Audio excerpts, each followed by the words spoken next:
What are the main things you're looking for in this hopeful boyfriend? Ideally bisexual. Okay. I've been dating more straight men recently, and it is a layer of like, we have very different bases of humor and references, you know, like I want somebody who's in community with me and like knows, and like there are straight people who like understand things, but like I don't want to have to teach Trans 101 to my partner, you know, like I don't want to have to do all of that stuff. And people who are somewhere in the LGBTQ, whatever umbrella we're dealing with, tend to have a better sense of how to talk about things and all of that. But I mean, really, I want somebody who makes me laugh. Gender is one thing a person can be attracted to, you know? I'm looking for somebody who is funny and who makes me think in new ways and who takes care of me. But first, a word from our sponsors. Audio porn is all the rage these days, and Bloom delivers a library of sexy stories voiced by a diverse cast in multiple languages and accents. I've been telling you all about Bloom for a while now, so I felt the best way to convince you to sign up is to let you hear it for yourself. Here's a clip from Taming of the Brat, a hetero BDSM story with a male lead who couldn't be me, because we all know Billy, not a fan of brats. Now, since you like to use that mouth so much, you step out of your pants. Your cock's straining against your underwear. I want so badly to take that thick shaft into my mouth. no touching. If you want this cock in your ass, you're going to behave. You're going to be a good girl. Do you understand? You pull it out and stroke it in your hands. Fuck, I want it. Sign up for a very oral year of fun at Bloom Stories, BLOOM Stories.com. Use promo code MANWHORE for up to 50% off your membership. This week's episode of the Man-Whore Podcast is sponsored by Joy Mode, the natural, science-backed supplement to boost your sexual performance. Now, there's nothing wrong with taking prescription medication for erectile dysfunction. We had a bit of a chat in the champagne room about this recently. I'm not here to shame that decision. What I've said is that those prescription drugs come with side effects. It says so on the label. For example, there's a popular one that can give you a gnarly fucking headache if you're dehydrated. I know from personal experience. And the Bodega Boner pills, yes, that's what we're calling them now. Those are kind of nasty. They're not regulated. You don't know what's in them. Some of them have been hit with class action lawsuits. Joy Mode, on the other hand, lists all of their ingredients right there on their website. And none of them come with side effects that will distract you from the fun. Their ingredients enhance blood flow circulation and relax the penile tissues that can result in better boners. That's all. If you want to go the medication route and deal with a doctor, you do you, boo-boo. And if you want to grow a third testicle with some rhino pill you bought at a store that sells them next to toothbrushes, it's your body, it's your choice. But you can try the all-natural way with Joy Mode and get 20% off your first order when you visit usejoymode.com/manwhore. That's usejoymode, usejoymode.com/manwhore. Or use promo code manwhore at checkout. Welcome to the Man-Whore Podcast.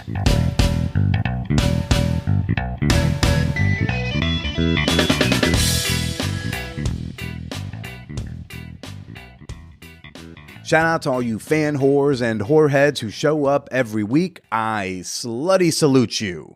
This is Billy Presida, and you are listening to the Man-Whore Podcast.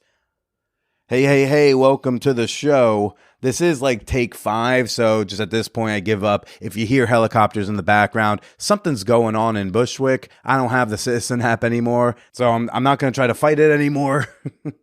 My apologies. But welcome.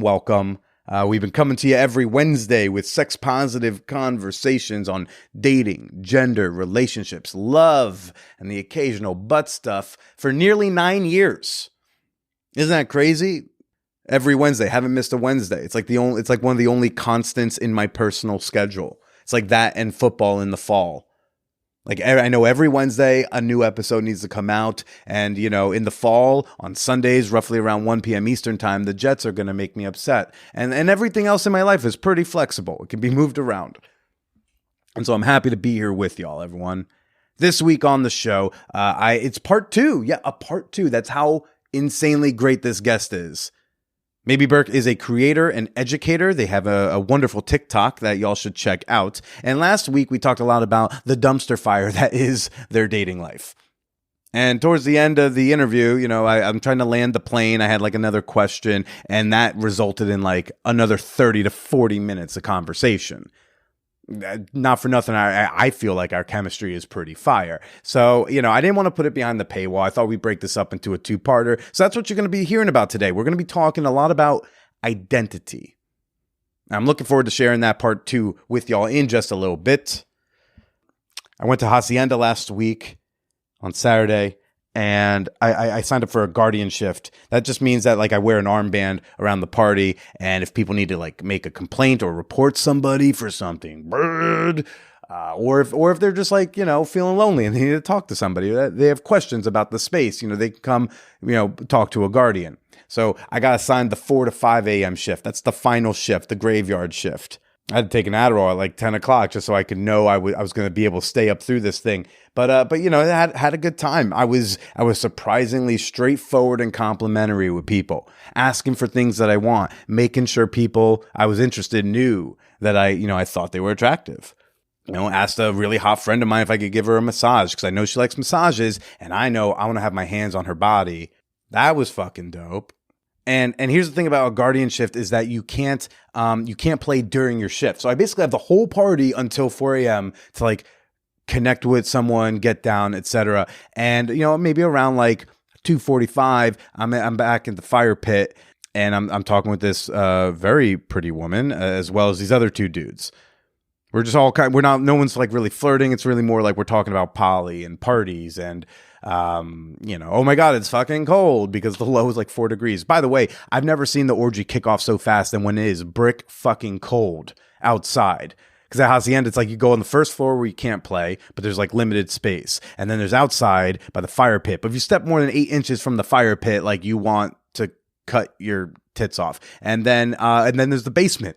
People fucking in the basement. That's irrelevant to this story. But we're in the back and we're talking, and I'm letting loose some compliments here and there. Like letting her know I think like her body's dope, or at one point, saying I really liked her outfit. She likes my glitter. Okay. But nothing's like overt and obvious. Dude's talking about his job that I don't care too much about, but I am trying to like let her catch me staring at her tits a little bit.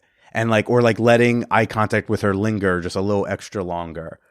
I'm getting a couple smiles, still not too sure. I step away from the conversation, and when I come back, she's like physically up on me. She's very close. And that's when I'm like, okay, I'm a big dum-dum. I could have probably made a move on her forever ago, but great. Now we're making out. But like quick into the makeout, it was like 3:36 a.m. And so I kind of stop her and be like, look, I'm on a time crunch because my shift starts at 4. So I have 24 minutes to do whatever you'd like to be doing. Want to go downstairs? Like normally I would draw this out a little longer, let it build up, but like we're on the clock. And so we end up downstairs, we fool around. I don't need to kiss and tell the dirtiest of the details. I'll just say I do love a good instruction. Yeah, just curl your fingers a little more. Love that. Thank you. I'm flying blind down here. I barely got to know your body. Already I'm 2 fingers inside of it. If I need to move to the left, tell me to move to the left. It's okay. It's like that line in Chasing Amy where it's like, you got to treat it like the air traffic controllers. Let me know when to slow down, when to stop. Let me know what the status is. So after she comes, she kind of like jolts into like my arms in my lap, and we get a little cuddle going, and somebody walks by with a watch. So I was like, hey, you got the time? And she's like, it's 3:57. We just made it. We just made it in part because although she is lovely, the woman who's like in charge of the Guardians, low-key scared of her in the good way. She's a wonderful, nice person, but I just know that if I am not meeting my responsibilities, I will get yelled at. And she's not someone I want to be yelled at by. So I was like, glad we did this. Very fun. Now I gotta do the responsible stuff. And then I just basically sat there as a guardian watching her play with others for the next hour. So then it was like, you want to meet up outside of the party? Like, let's exchange numbers. And so we're doing that. And I make a comment about her 860 area code. I was like, oh yeah, no, I went to boarding school up there. She's like, which boarding school? I was like, yeah, you never heard of it. It's like really small. She's like, try me. I say, Hyde, H-Y-D. She's like, you went to the bad boy boarding school? Yep, that's me, Billy Procida, notable bad boy. Yep. And then just as that exchange is finishing, I hear someone say, are you Billy? And a super cute chick in like a one-piece red lingerie thing like comes up to me, and I'm just like, you know, if that's a good thing, yeah, I'm Billy. And if not a good thing, then like I don't even know the guy. And she says, like, I listen to the podcast and I follow you on Instagram. Like, can I have a hug? And I'm like, oh yeah, great. This was good. Cool. I'm glad I'm not getting like called out at 5:01 at an orgy when I just want to go home and sleep. So it was a good party. It was a good party. It was a fun party. I don't know who noticed this, but back in January, last month, there were news reports about this antibiotic-resistant, not antibiotic immune, but antibiotic-resistant strain of gonorrhea. It's existed for a while, mostly outside of the country, but last month, the first cases of this strain showed up in the United States.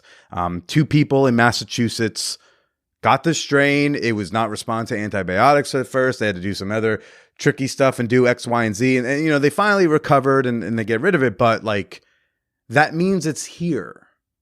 The gonorrhea. And I hear a lot of people talk real loose about their condom usage.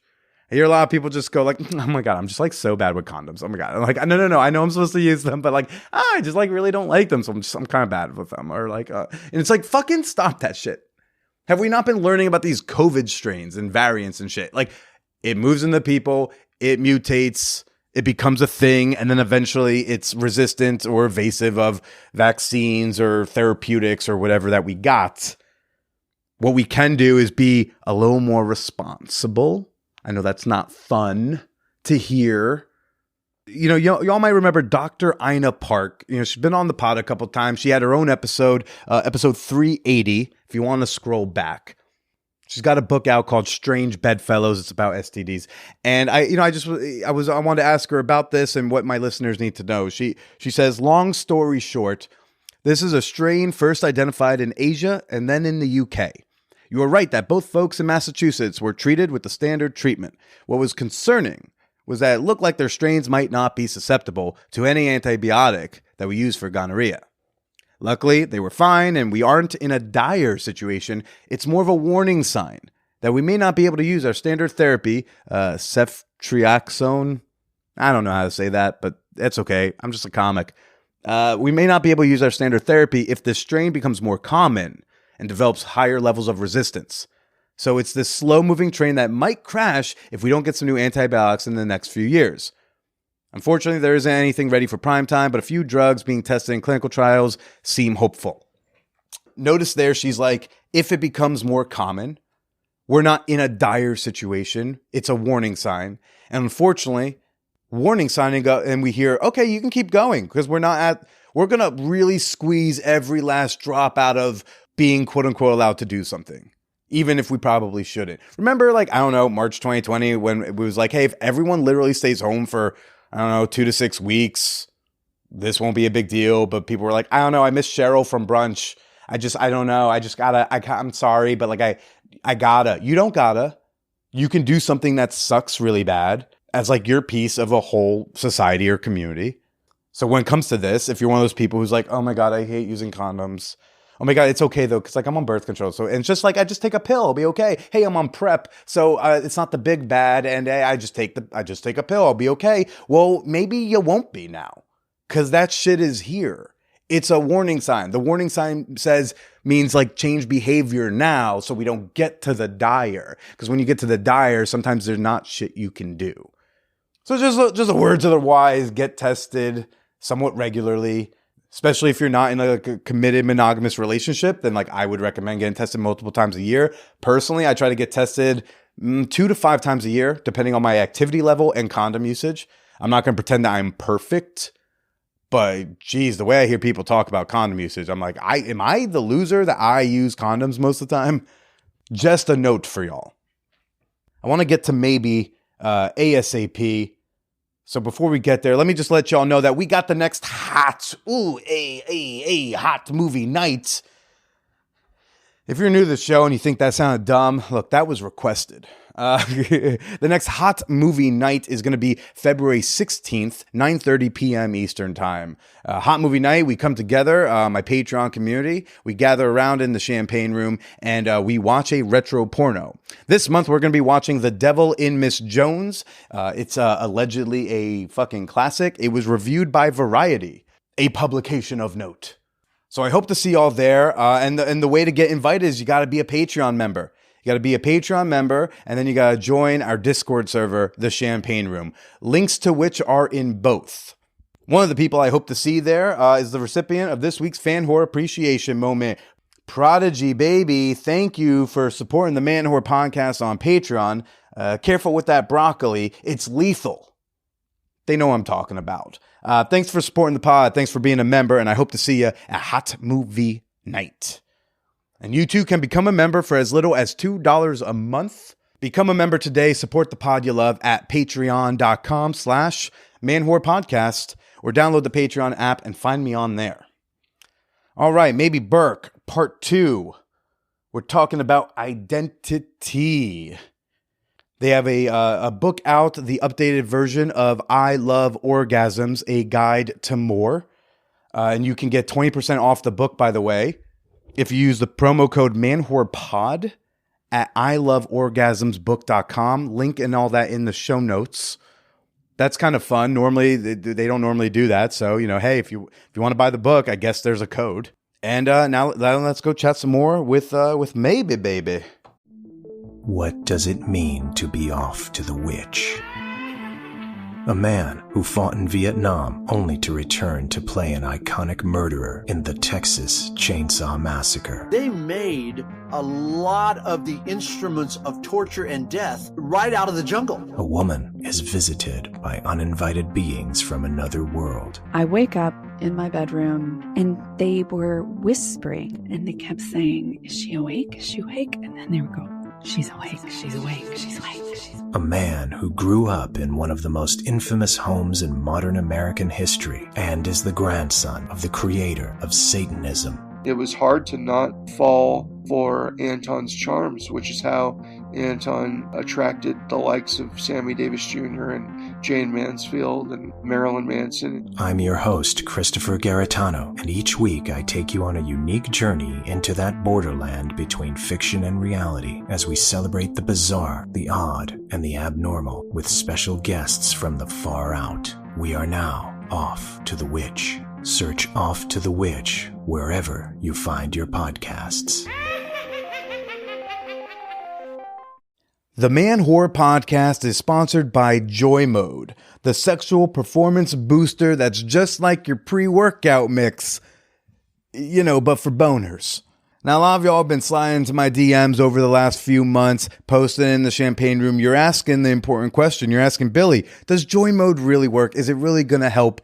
And even though Joy Mode lists all of their ingredients and all of the research attached to those ingredients on their website, I still thought I'd ask a buddy. I got a comedy friend. He's like a power lifter comedy guy. I know it's a weird pairing to have, but that's his corner. That's his lane. And he was also a science major in college, and he takes all the supplements. He takes all the things. And I asked him, I got curious. I said, hey, dude, I got this sponsor. They claim to help with better blood flow circulation and get better erections and boost your sex drive. And just, does this make sense to you? And he's like, well, what's the ingredients? And before I start listing the ingredients, he's like, probably has citrulline, melade in it, or L-citrulline. Son of a bitch. Second thing on the list, L-citrulline. I went through the rest of them. Nitrous, I can't say these. Yohimbine, vitamin C. There's something called KSM 66, ashwagandha. Don't ask me what that is, but I list all these things. He said, I love everything in that. I take a lot of those vitamins and minerals on my own. So V says it's legit. I think it's legit. And frankly, I've used Joy Mode. I've actually asked for a refill and I'm already down to my last packet. So if you want to biohack your bedroom in a science-backed and natural fashion, you got to try Joy Mode. And they're going to give my listeners, the Fan Whore Nation, they're going to give y'all 20% off your very first order. All you got to do is go to usejoymode.com, USE Joy mode.com/manwhore, or use promo code manwhore at checkout and you get 20% off your first order. Usejoymode.com/manwhore. What are the main things you're looking for in this hopeful boyfriend? Ideally bisexual. Okay.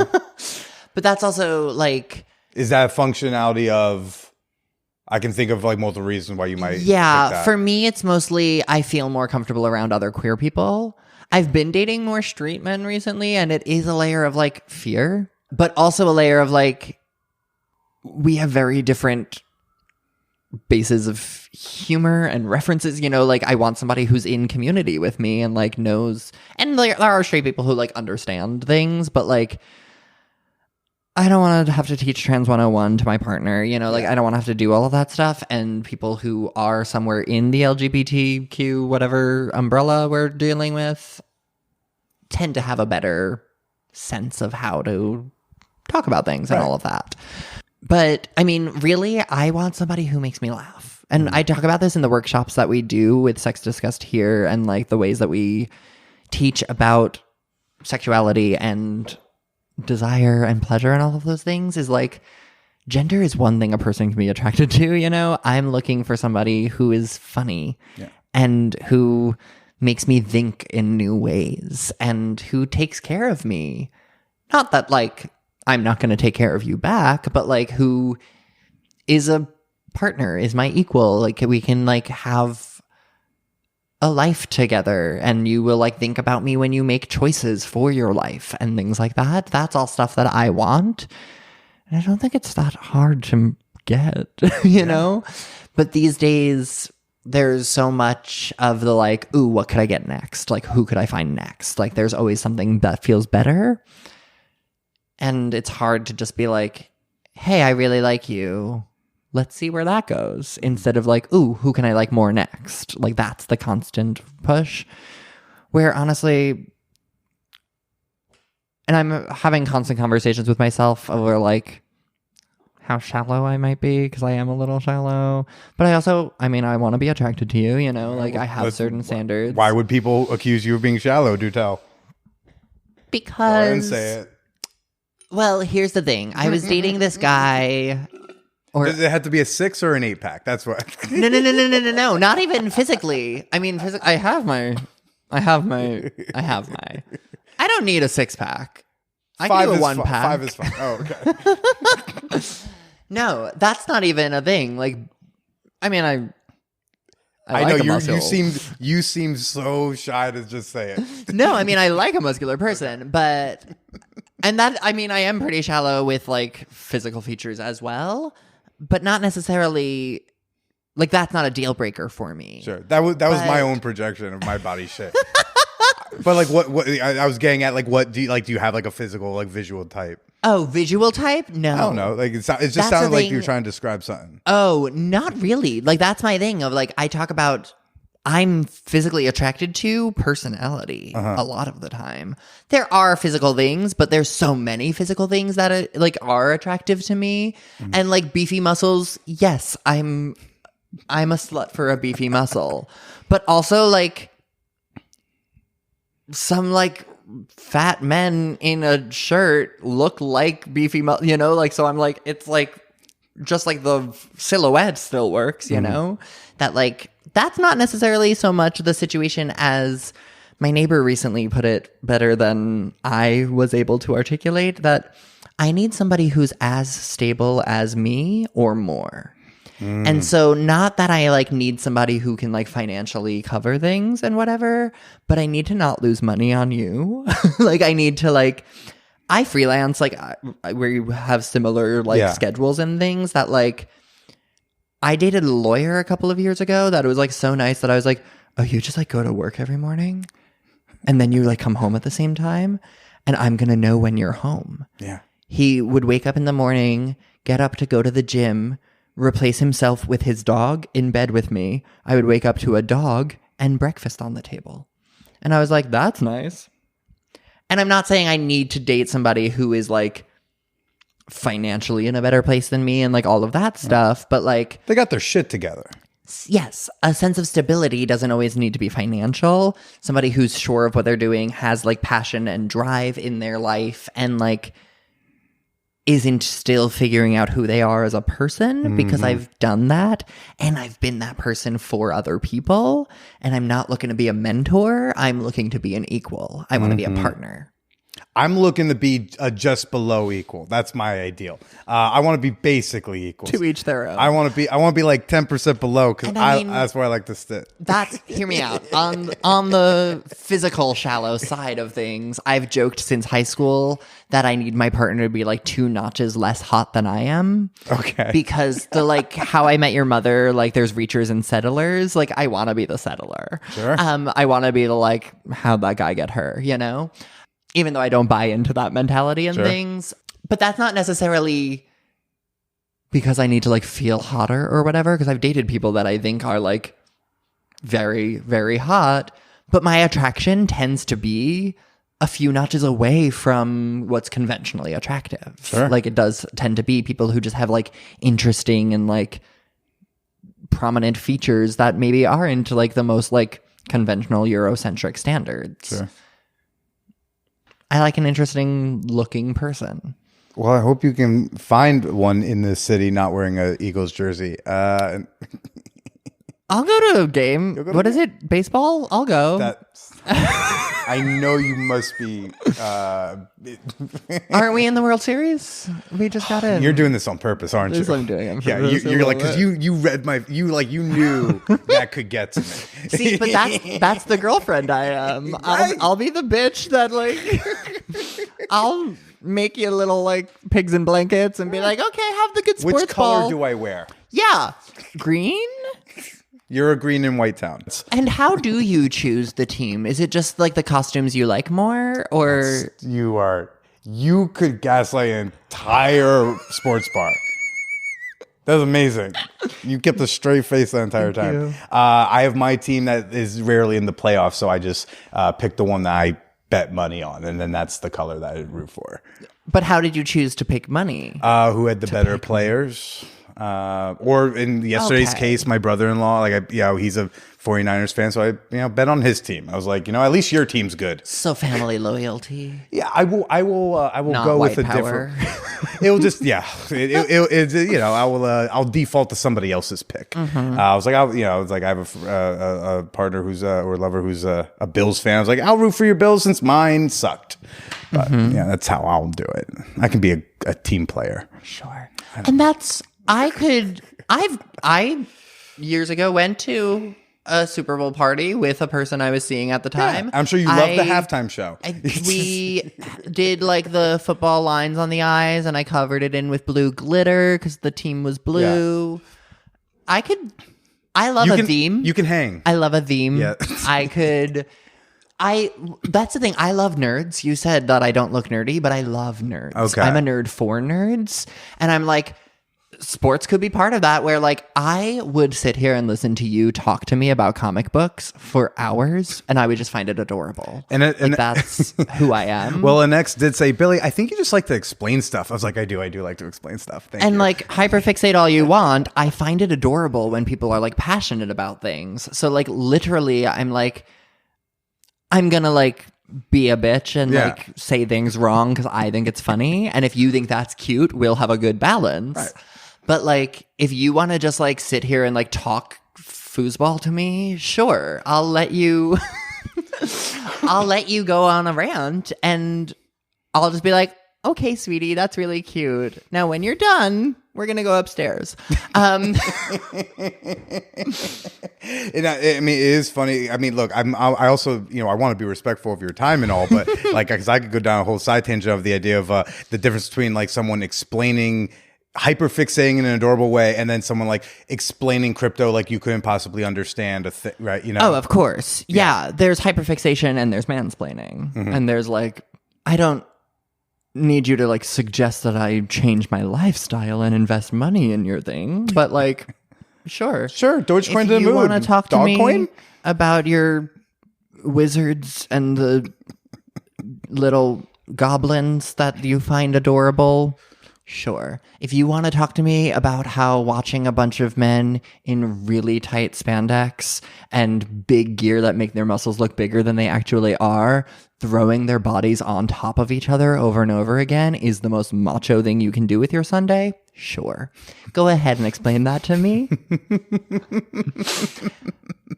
Actually, that version, I might get something out of. Well, maybe before we go, and you could say no if you'd like to, but I think I mentioned earlier, I got a particular question from a father of a non-binary kid who has. Is he single? I don't know. I'm gonna have to look. But has a question that will feel very 101, but also I have a lot of relation to. So if you're comfortable with that, maybe we have like another 10 or so minutes for this one. I've been doing advice on social media. I'm happy to ask Auntie Mabes here too. Well, look, that other podcast, they were like, well, we had to ask permission to ask a 101 question. So I was like, oh, fuck, I should. Well, it's also a thing. I mean, I do 101s for a living. And so like, I get tired sometimes of doing it. Some chick who, we went to the same boarding school at different times. We've never met in person. I do not know her. We don't even know the same people, but like we're connected because we both went to the same weird boarding school. So like 2 nights ago, she's like, hits me up at like 1 a.m. and I'm busy doing something that like I don't need to be on a phone call. But she's like, can I ask you like a serious sex question? And I'm like, okay. Because like if someone I kind of know who I've talked to a bit, we flirted like years ago and just nothing happened. I was like, that's fine. But like I can be a resource if there's a specific question. My brain can be like, I can do that. But what she wanted was she just wanted to talk about sex, like I guess about pegging. And she just wanted to talk about it because she doesn't have anyone to talk to about it. And I'm like, I sympathize that like that's maybe you don't have friends that you think you can talk to, or you don't have this whatever community, but like you could read this book. We talk about pegging. Yeah, you could join my Discord server. You could talk to like hundreds of people on my server about, but like I am not here to just listen to you on the phone when I'm trying to do something else. So you get to talk about this thing. Like I am not, because I get that, like you may get that about a lot of trans questions. I get that about like sexuality questions or non-monogamy. And it's just like, we haven't spoken in 7 years. I don't have a half hour to give you on the phone because you didn't like want to pay somebody. Yeah. But you can pay me. I am the person you should be paying. Yeah. Exactly. This question is coming from our Ask the Guest channel in the Champagne Room. This is a patron-only channel. If you're a Patreon member, you can ask questions for my upcoming recordings. This one comes from P. Matter. He writes, I'm a 56-year-old cis male. My oldest has identified as non-binary, and I support them in their decision. However, when I ask why they feel this way, they feel that they didn't want to conform to the typical stereotype of female, thus they chose non-binary. I'm older, of course, and when I grew up, I didn't consider myself to be that stereotypical male, but I just figured that I'd be who I was so that I could bust some of those male stereotypes and try to steer them towards a more encompassing view of men. I have trouble understanding why they are saying that they aren't the stereotype and won't engage in it at all, as opposed to just saying that the stereotypes needs to be modified and living their life in a way that reflects that change. Okay, P. Matter, man, you gotta write a little clearer, buddy. But I see what you're trying to say. You're saying like, hey, why not just say stereotypes are dumb, the gender roles are dumb, and they need to be eliminated, as opposed to just being like, I'm going over here. He continues, I know some other parents of non-binary children who feel similarly. They 100% support their child's right to choose to view themselves as non-binary, but they wonder why they are doing that versus just trying to show that the stereotype is too rigid and should be eliminated or modified to include them. Can you help some of us dinosaur-brained older people out in understanding the distinction between, he keeps saying choosing non-binary, which I know is not the best way to phrase that, between identifying as non-binary versus just fighting the stereotype, and perhaps discuss what gender means nowadays. You don't have to go that basic, but yeah, I think we got the idea there, which I'm going to just simply say I relate to in a bit for my own identity in that, like, am I am I a guy the way I am a guy, or is what a guy is, that doesn't feel right or click with me, so I'm over here. And before I decided, look, if I've got all the best cards right now, I was like, I'll hold them till someone can really explain properly why I'm trading any in. You know, might as well. I heard you say that to Vera Drew, and I was like, beautiful. Yeah. It's like, let me enjoy. Oh, you listened to Vera's episode? Yeah. Okay, so you've heard a little bit where my relation is to that topic. What would you say to this father? He's like, I'm on board, but I don't get it. The child we're talking about is 15. I don't think I heard an age. Oh, but did I make that up? Well, he's 56. Maybe I took that. And I started over and took out the name because I was like, I actually don't know how old this person is. So, what I'm gonna say is, depending on how recent this news is, or like how recent this identity has shown up in the person's life, they might not have the best ways to explain it. And so starting with the idea that, like, when I was first explaining the fact that I'm non-binary to my family and to people in my life, I was really bad at explaining this stuff and explaining like what that meant and why and all of those pieces. The other thing that I'm going to say is identifying as non-binary and just like facing against stereotypes and all of that go hand in hand. And so it's a both and situation. It's not that being non-binary is not addressing stereotypes, because the gender binary is stereotypes. And so having a label to take you out of the binary is inherently addressing and like non-conforming to those stereotypes. But as soon as you identify as the other, as a different identity marker, the stereotypes no longer apply to you. So it's not, you're not pushing back against the stereotype. You're opting out of that whole situation. Right. And that's where there's a larger conversation to be had. And I think really like the crux of this for a lot of people is the difference between identity and expression. And gender identity is like who you are and how you think about yourself. Okay. I know for myself, when I was studying psychology in college, there was a lot of conversation around gender and like how men think and operate and how women think and operate. Psychology is like 10 years behind almost every other conversation because like research takes a while to do and things. But it was very clear to me that I was like, oh, I don't belong in either of those categories fully. Like neither of those really makes sense to me all of the time. And while it's also not the case for most people who do identify within those categories, that was about identity. Like the word man and the word woman were not completing my identity.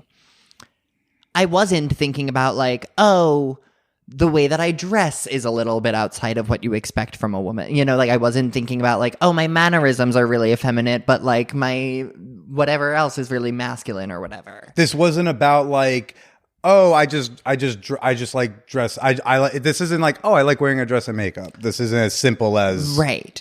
Because that's my expression. And I do have a very femme expression, and I have a femme identity, and my expression is in line with my identity.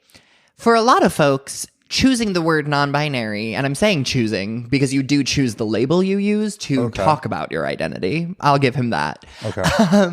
But like identifying as non-binary and like claiming the term is not a choice necessarily, like to be non-binary, but you can choose to use that word. There's a lot of other words that somebody might use. There's a lot of words I've used in my life. Back in my day, we didn't have the word non-binary. But if somebody is identifying as non-binary, that's a word that has been really helpful for them to be able to articulate some things. I know for myself, people talk all the time. They're like, why can't we all just like not have labels? And like, why do we need all of these words? Wouldn't it be easier if we were all just people? And I'm like, sure, that would be a lovely world for me to live in. But I'm living in this world. And in this world, I need the words to tell you who I am. For thousands of years since Aristotle, we have classified things and objects and people and stuff. Right. And I think, like, I know there are people who say we should have none of the label things. I don't know. Human history doesn't really showcase that. I do think things need to have definition. And I think it's fine if, like, a word doesn't have its most solid definition yet. At some point, I feel like this needs to be something that can be somewhat explained simply. And some of it's like I feel a way is one thing, but then when I hear, well, I just don't feel like I conform to what society expects of a woman, I'm like, I feel like those are different things, no? For me, the words that I use are dependent on what I want from the person I'm talking to. Okay. Yeah, our world is set up to understand each other through labels. Yeah. And I talk all the time. I'm like, for people who are like, I don't like labels, I'm like, grocery shopping must be a nightmare. Nobody picks up a chicken and they're like, why can't they all just be birds? You know, like that's not how we function as a society. We label things. Yeah. And for me, my labels help you see me for who I know myself to be. The words that I use for my identity are to veer you away from calling me something I'm not. Because if I just was like, I'm a person, I'm not using labels, a lot of people would make assumptions about the person that is, because we live in a very gendered society and we live in a world where people think and assume gender all of the time. So I use words like non-binary to make sure that you know that I'm not those things you're assuming. I use words like woman to make sure you know I'm not a man. You know, like that's, and like my identity specifically is more complicated, and I talk a lot about what it means to be non-binary and a woman in a lot of more nuanced and complicated ways. But the piece that I want to offer for like older folks, I think he said dinosaur brain. Dinosaur-brained really older people, yeah. And I'm of, at this point now, an older generation as well. Like I'm 30 and there are kids who are using language that I don't know these days. Like I'm learning a ton on TikTok and all of those things. And the reality is you don't have to understand something in order to respect it. And you don't have to understand why somebody's using certain language for their identity in order for you to affirm them. And that is the mass broad, what we're trying to tell people. That's what we're trying to tell the live and let live crowd, who are a little annoying because they go like, what? Just live, let live. Yeah, but your neighbor who you hang out with isn't letting people live and let live, and you're ignoring that. Right. I think we're on board with there. I think here we got, hey, we're respecting it. Yeah. We'd like to understand it. Yeah. And like, I know I'm the last, I don't know, maybe 4 or 5 years, I've been trying to understand it to see if it applies or not in my life. Honestly, same. And that's like, yeah, but like not for nothing. I look at you and I go like, I was like, they've got it going on. Like, because even then I'm like I don't know. Like, I keep I know you use they, she pronouns, but I kind of instinctively kind of go to she because of how feminine you present and like how you do your makeup and how you wear your hair and how you dress. Like, I don't know who could look at you, and even if they can look at you and like, okay, I think I can guess like the genitalia they have, like, and still possibly be wrong, right? Like, even then, I still don't know who looks at you and goes like, well, that's a dude. You can't look at you have to do it on purpose. Your TikTok. Yeah, exactly. You have to push yourself to that because my expression is very clear. I am a very stereotypical girly girl. Yes, you are. And I'm leaning into that. And I'm not trying to hide the fact that I was assigned male at birth, right? I don't care. I'm, again, not interested in like being assumed to be cis. Yeah. Because I'm a very proud trans person. Yeah. Like if you Google me, I think you can figure out I'm trans before like my last name. Yeah. Like literally, like you find a lot out. And so my whole thing with like, I'm interested in releasing our need for that understanding because in my experience, if I lead with respecting people, I'm actually going to understand them better. Sure. And it's a faster path to understanding. And I think that's what this father is doing. It sounds like you're saying let go of the curiosity. Like let go of needing to know. Because if you're trying to figure out what makes me non-binary, you're focusing on the one aspect of what makes me different from other people. I hear in trainings that I do often, or like when I'm first getting to know people often, people have questions about my name being maybe. And often after somebody gets to know me a little bit or like hears me talk for a while, they're like, oh, that actually is a beautiful name for you. And it makes a lot of sense because like of the ways that I approach things and the ways that I exist and my framework of mind and things. I like thinking of it as you swiping, being like, Maybe? I did once Maybe? match No. with a person Maybe? named No on Tinder. Stop it! And I really wanted to marry them, so our wedding hashtag could be no and maybe say yes. That is perfect. I know. You better write that into some script. At some point. That and the guy stepping back like, It'll be in my next book. Me Too movement. Remember, we were. And I like to think there's a chalkboard in his room. There's 100 times he writes Me Too movement. Me Too movement. Yes. Yeah. Yep. So release the need to understand and just be like, it's okay to say, I don't get it, but this is my non-binary kid. Yeah. And non-binary is a category. It's a chasm. It's not one fixed thing. There's not man, woman, and non-binary. That is a Venn diagram, everything I just said. You know, and there is room for complexity and nuance. And you can be a man and be non-binary. That's a thing that is possible. I am a woman and I am non-binary. And this is me relating to dinosaur brain. I didn't understand that 5 years ago. When I heard other non-binary women talking about that years ago, I was in the place where I was I'm going to affirm that because I'm going to reflect the language you're using back to you. And I'm not going to tell you that's invalid. Right. But I didn't understand it. And now 5 years later, I understand it and I identify with it. And it makes sense to me. Have you tried audio erotica? Sexy stories are making a big comeback, and Bloom is a platform with a huge library of content in multiple languages and accents. Check out this clip from Mistress Mia. It feels so insane to be in public right now with you. It's broad daylight on a breezy summer afternoon, and most of the time our sessions take place in your private studio, sometimes at my place. But today, you insisted on meeting for coffee at this cafe. And I, of course, immediately got turned on at the idea of engaging in public play with you. I don't really know why, but I find it so sexy. Knowing that no one, aside from the two of us, knows the nature of our relationship. Hot. You want to hear the rest, right? Well, Bloom is offering my listeners a very special deal. Enjoy up to 50% off your membership when you use promo code MANWHORE at bloomstories.com. That's Bloom, BLOOM, stories.com. Promo code MANWHORE. Do you have trouble sleeping after a long day? Do you also love free podcasts? After years of struggling to fall asleep, I discovered meditation and hypnosis as a way to calm my body and mind before rest. I studied in those two disciplines for years, and now I host a podcast called Sleep Cove that helps millions of people around the world fall asleep every night.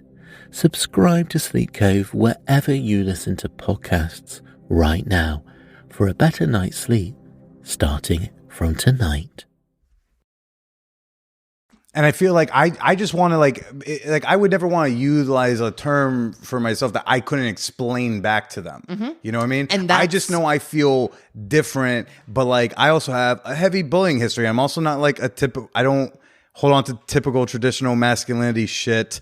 And so it's just again, I think we come back to the question that's kind of in the listener's question in that am I a guy the way I'm doing guyness?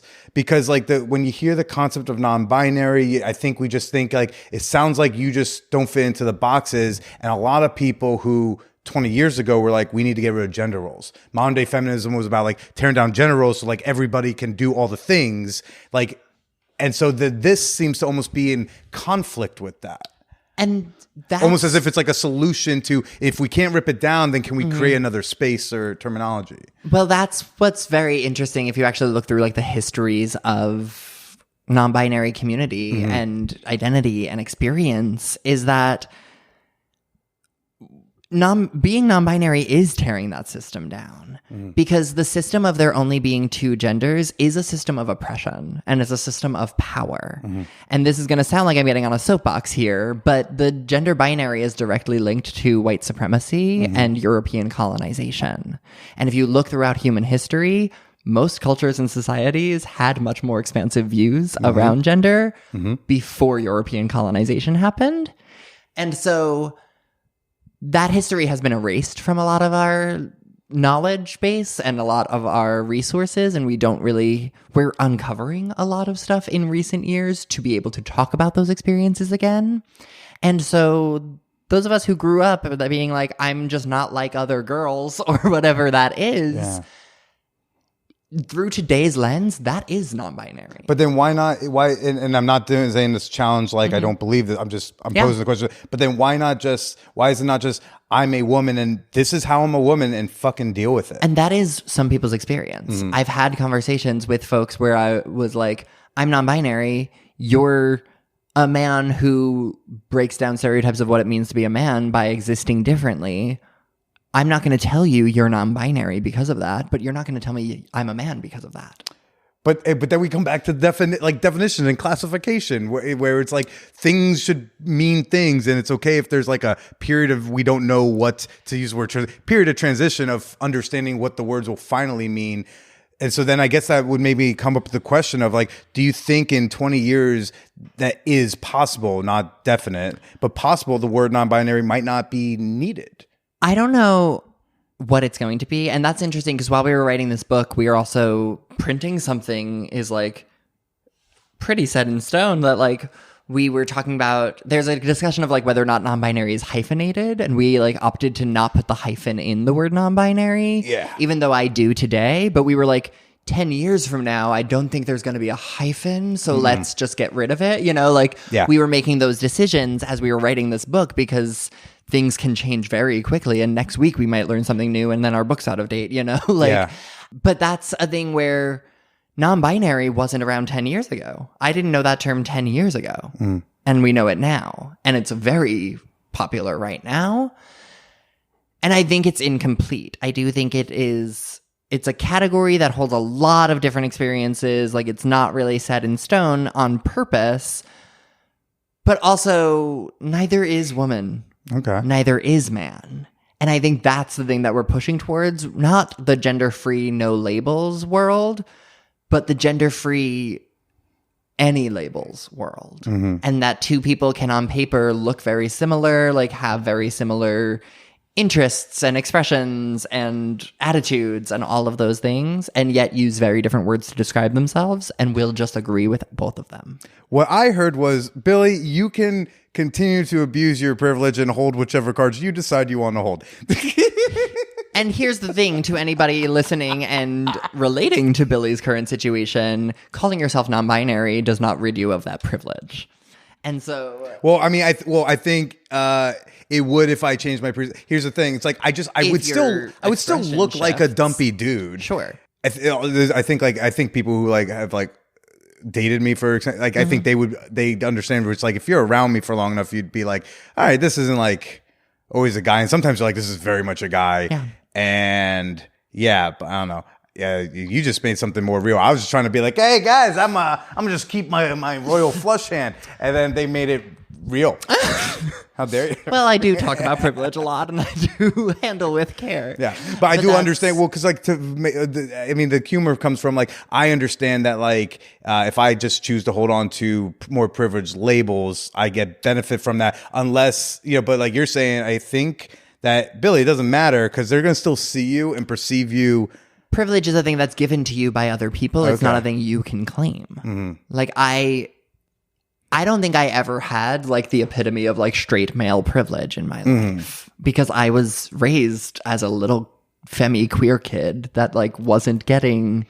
I have had experiences of male privilege, like sure, like I'm not saying that I have that now because I don't think trans women have male privilege, and we need other words to talk about those things. But I've had. There's also like layers and nuance and versions of what male privilege is. And you're a white man. Yeah. You have more privilege because of that. You like are conventionally attractive. You have more privilege because of that. I'm sorry, what did you say? Shut up. At least relatively. Maybe 2 notches lower. No. But that's where we have conversations of like, what privilege means and what privilege looks like, or what man means or what woman means and what woman looks like, is all based in our personal experiences of it. And like, I'm not what some people consider a woman, but I'm what a lot of people consider a woman. I'm what I consider a woman. And anybody who's important to me considers me to be correct and myself, you know? And that's, I'm going to be honest with you, like, I don't think my mom understands it. I think my mom is incredibly affirming, and we've done a lot of work together, and she is really, like, I feel like her daughter in ways that I never thought that I would in things. I don't think she could fully articulate it to other people as like easily as I can, you know, like the complexity of my identity. And she doesn't have to, you know, I'm not asking her to. And that's same with this person asking this question. Like, your kid is non-binary. Make sure you know what language they like being used when you talk about them. Yeah. And the rest might come into place later. Like, it will start making more sense over years. Like I said, like, I didn't understand this 5 years ago, and I do now, you know? Like, things start making more sense when you start seeing that person in more accurate lighting. And maybe more importantly, and this can apply to a lot of people for a lot of issues, but it's okay to not understand, and you can still say the thing. Or, you know, it's like whether it's we're talking about gender or race relations or whatever it may be, just it's okay to not know stuff. Yeah.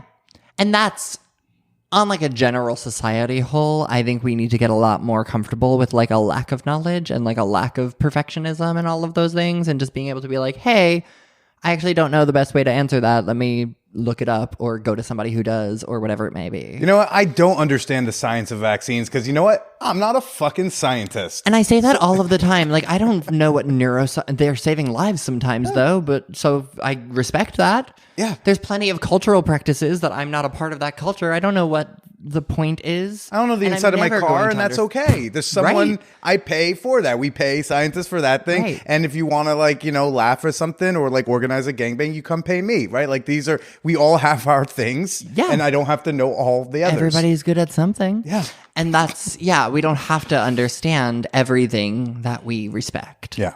And I don't think people understand most things in the world. But that's a whole other conversation. But at the end of the day,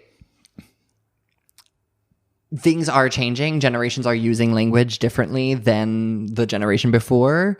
And that's not just in conversation about gender. Yeah. That's in conversation about like everything in the ways that we navigate the world. And you are limited by your experiences of a thing. But passing that limitation down to other generations is not going to do us any good. Yeah. And so if we just like let folks tell us who they are and agree with them, I honestly don't care if you understand it. Yeah. Sorry. Tune in next week when we try to be like, so Billy, what does straight mean? I don't even know anymore. Whatever. Yeah. Well. Someone asked me today, I was like, yes, but like I don't even know what that word means. And that's whatever. a label you can use if that's how you like to think of your own sexuality and refer to my left yourself. brain is all like, no, things have meanings and stuff, and but you know, that's a whole other thing. I feel like we've done 2 episodes in one. Yep. I could do this all day. Happy to. I mean, look, I mean, the only other thing I had on the piece of paper was safe word. Not like what a safe word is, but like your show. Not my show, but a show that I was in. Well, earlier you had referenced like you have written something that like shown something from your life. Yes. So I didn't know if maybe that was safe word. I was like, no. And no. Safe word was just a play that I did. The show that I wrote is called Love Letters to Nobody. Okay. Or Insignificant Others. Insignificant Others is better. The first one makes me sad for you. I mean, they all? The first one is like the titleification of what you did earlier when you went. Yeah. But yeah. That show it's a series of letters to all of the people that have hurt me. Which sounds sad, but sometimes it's funny. But there is also like a letter to nobody because it's like my future partner and and it's like, I know you're someone and you're my someone. And but they're out it's there. Also a lot of my exes, and also like earlier facets of me and pieces, and a letter to my mom and all of those things. And so I did that show a couple of times in New York while I was out there. And then I think it's what kind of like put me on people's radar as an actor in New York for a while and kind of like kickstarted how my career has shaped up, but also really was a practice of me talking about sex and relationships publicly for the first times and being able to like talk about my identity on stage and be like, that might not make sense to everybody in the audience, but it makes sense to me, and that's fine. And there's a person on stage saying it, and so it's true for the moment, you know, at least like for the time that we're here. It was a really lovely little project that I do think about bringing back. Might end up trying to sell it to publishers and like see if it could just be a book that exists, because it is just a series of letters. But it's a good friend of mine, when they came to see it, told me that it was the first time they had seen a trans femme on stage who loved themselves. And that is like everything I want to be as an example to other trans feminine people in the world. Of like, I was talking about a bunch of shitty situations with exes and things, but the through line was that I knew I deserved better. And like the through line is, I love me. And I want somebody else to do that too. Yeah. Well, I look forward one day when you're putting out a letter to somebody special. I hope you get that. And thank you. Yeah. You seem lovely, and you seem like you deserve it. So. But maybe this was a blast. You know, where can people go to find you, follow you? I know we got the book out. I heard you might have a code of some sort. Yes, if you use the code manwhorepod. Oh, wow. I had no idea we were getting the publicity tracking was starting to get this special. Oh, yes. Just for your listeners, you can use the code manwhorepod. Y'all, please make me look good. Go pick up I Heart Orgasms, the new edition. If you want to learn about pleasure, if you want to learn about having sex with folks in more gender-free and expansive ways, you can go ahead and use the code manwhorepod to get 20% off. You can go to iloveorgasms.com to find that book. More about me, you can go to maybeburke.com. You can follow me on social media anywhere at BelieveInMaybe. Or you can go to that intersection in Philly and apparently find me like that man on Grindr. Yeah, no, there'll be the one in the yellow hat. Apparently. And anyone who listened to last week's episode, if you're in the movie theater, I'm the guy in the back with the white hat. Don't look at me till I put my hand on your thigh. You know the scene. Maybe this was don't worry. I need to listen to that episode. Maybe you were a blast. Thank you so much. And why don't you go ahead and say goodbye to everybody? Goodbye, folks.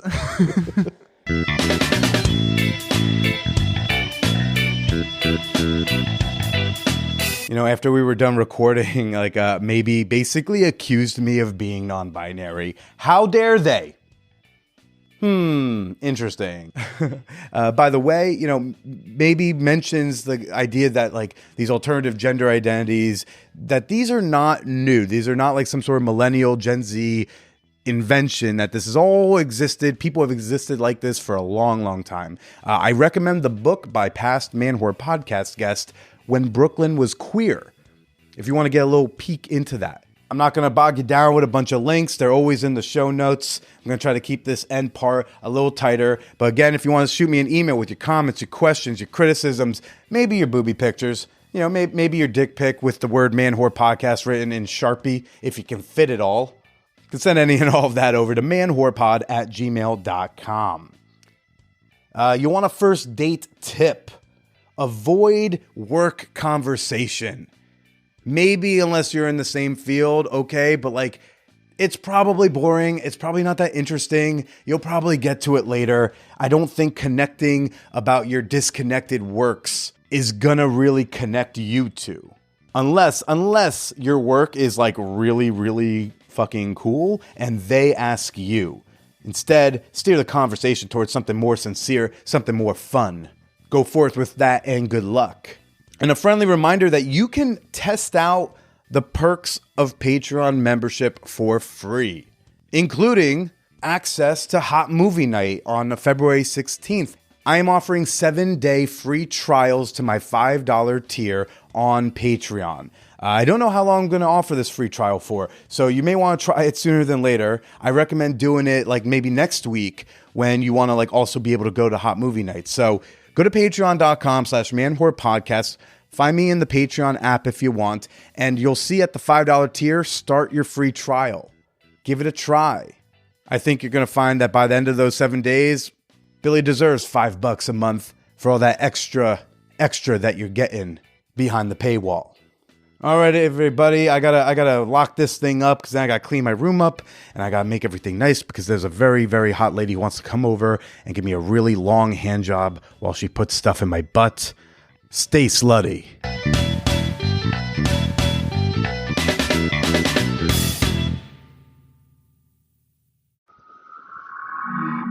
We all enjoy a little mystery. Every other week, One Strange Thing presents forgotten stories from America's newspaper archives. They all have something in common, a single element that can't quite be explained. From cryptids and disappearances to modern-day miracles, One Strange Thing brings you stories that are very real and just a little otherworldly. Subscribe now, wherever you listen.